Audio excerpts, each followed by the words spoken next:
ಅಧ್ಯಕ್ಷ. ನೀನು ಅಧ್ಯಕ್ಷನು, ಹಾಗೆ ನೀನು ಹೀಗೆ ಇರುವುದು. ನಾನು ಯಾರು ಸಹ ಗೊತ್ತಾಗ್ಲಿಲ್ಲ. ಧರ್ಮವನ್ನ ಕಾಪಾಡುವಂತ ಗುಮ್ಮನ್ನ ದೈವನ. ಅಯ್ಯೋ ದೈವವೇ, ನಾನು ಆ ದಿವಸ ಹೇಳಿದೆ ವಾದ್ಯದವರು ನಮ್ಮ ಗದ್ದೆಯಲ್ಲಿ ಬರ್ತಾ ಇದ್ದಾರೆ, ಬರಬೇಡಿ ಅಂತ ಹೇಳಿದೆ. ತಾಯಿಯ ಉತ್ಸವ ಮೂರ್ತಿ ಹೋಗುವಂತ ಸಂದರ್ಭದಲ್ಲಿ ನಾನು ತಡೆದು ನಿಲ್ಲಿಸಿದ್ದೆ. ನನ್ನಪ್ಪನ ಗದ್ದೆಯಲ್ಲಿ ಹೋಗ್ತಾ ಇತ್ತು. ನಿನಗೆ ಯಾರು ಕೊಟ್ಟದ್ದು? ಅದಕ್ಕೆ ತಡೆದೆ.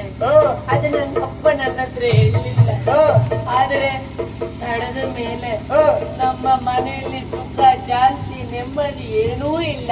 ಬರುವುದಕ್ಕೆ ನಾನು ಬಿಡುವುದಿಲ್ಲ. ಅದಕ್ಕಿಂತ ಹೆಚ್ಚಿಗೆ ನಂಗೆ ಕುಡಿಯುವುದಕ್ಕೂ ದುಡ್ಡಿಲ್ಲ.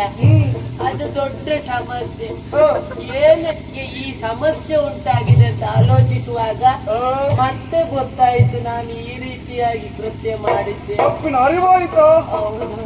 ಈ ತಪ್ಪಿಗೆ ಏನಾದರೂ ಪ್ರಾಯಶ್ಚಿತ್ತ ಇದೆ? ತಪ್ಪಿನ ಅರಿವಾಗಿದೆ ನಿನಗೆ, ಕ್ಷಮೆಯನ್ನು ಯಾಚಿಸುತ್ತಾ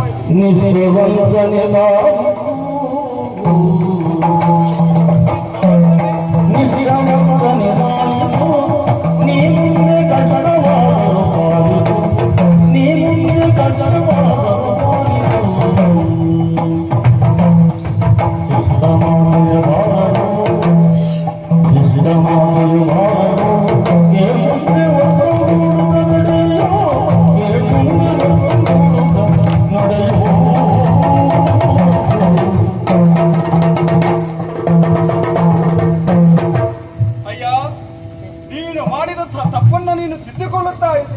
ತಪ್ಪಿನ ಅರಿವಾಗಿದೆ ನಿನಗೆ. ಕಷ್ಟ ಬಂದ ಮೇಲೆ ಅಲ್ವಾ ಗೊತ್ತಾಗುವುದು. ಹೌದು, ಕಾಲಿನರಿಗೆ ನೀರು ಬಂದಾಗ ಗೊತ್ತಾಗುದು ನಾವು ಮಾಡಿದ್ದು ಹೇಗೆ ಅಂತ. ನನ್ನ ಕಣ್ಣಲ್ಲಿ ನೀರು ಬರ್ತಾವ. ನೀನು ಮಾಡಿದಂತಹ ತಪ್ಪನ್ನ ನಾನು ಕ್ಷಮಿಸಿದ್ದೇನೆ.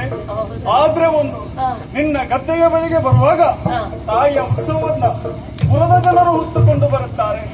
ಆ ಸಂದರ್ಭಕ್ಕಾಗುವಾಗ ನಿನ್ನ ಗದ್ದೆಯ ಬಳಿಗೆ ಬರುವಂತಹ ಸಂದರ್ಭದಲ್ಲಿ ಉತ್ಸವ ಮೂರ್ತಿಯನ್ನ ಮುಚ್ಚಿಕೊಂಡು ಹೋಗುತ್ತಾರೆ, ನಿಶಬ್ದದಿಂದ ಹೋಗುತ್ತಾರೆ. ವಾದ್ಯಘೋಷ ಯಾವುದೂ ಇರುವುದಿಲ್ಲ, ಒಂದೇ ಬೆಳಕಿಲ್ಲ. ಇಲ್ಲ. ಹಾಗಾದ್ರೆ ಇನ್ನು ಸೂರ್ಯ ಚಂದ್ರರಿರುವವರೆಗೂ ಹಾಗೇ ನಡೆದುಕೊಂಡು ಹೋಗುತ್ತದೆ. ಇನ್ನು ಮುಂದಕ್ಕೂ ತಪ್ಪುವುದಿಲ್ಲ, ತಪ್ಪುವುದಕ್ಕೆ ನಾನು ಬಿಡುವುದಿಲ್ಲ. ನನಗೇನು ತೊಂದರೆ ಇಲ್ಲ. ಚಿಂತಿಸಬೇಡ. ಕ್ಷಮಿಸಿದ್ದೀರಲ್ಲ. ತಾಯಿಯನ್ನ ನೆನೆಯುತ್ತಾ ಜಪಿಸುತ್ತಾ ಇದ್ದಲ್ಲಿ ನಿನ್ನ ತಪ್ಪನ್ನ ಹಾಗೆ ಕ್ಷಮಿಸುತ್ತಾನೆ.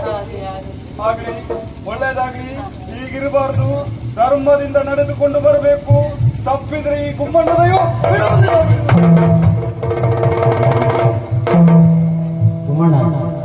ಉಡ್ದೆಲ್ಲ ಇರ್ತೋಯ್ತು.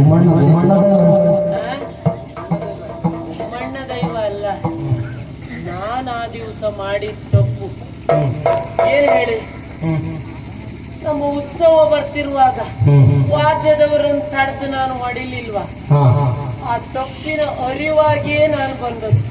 ಈಗ ದೈವ ಏನು ಹೇಳ್ಬೇಕು, ಇನ್ನು ಮುಂದೆ ನನ್ನ ಗದ್ದೆಯಿಂದಲೇ ಹೋಗುದು ಉತ್ಸವ. ಆದ್ರೆ ಯಾವುದೇ ವಾದ್ಯಘೋಷ ಇಲ್ಲ, ಬೆಳಕಿಲ್ಲ, ನಿಶಬ್ದವಾಗಿ ಹೋಗ್ತದಂತೆ. ಆಗಲಿ ತಾಯಿ, ನಿನ್ನ ಉತ್ಸವ ಮೂರ್ತಿ ನನ್ನ ಗದ್ದೆಯಲ್ಲೇ ಹೋಗಲಿ.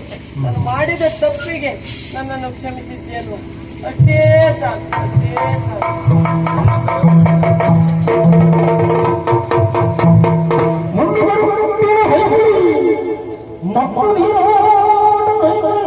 ಧರ್ಮ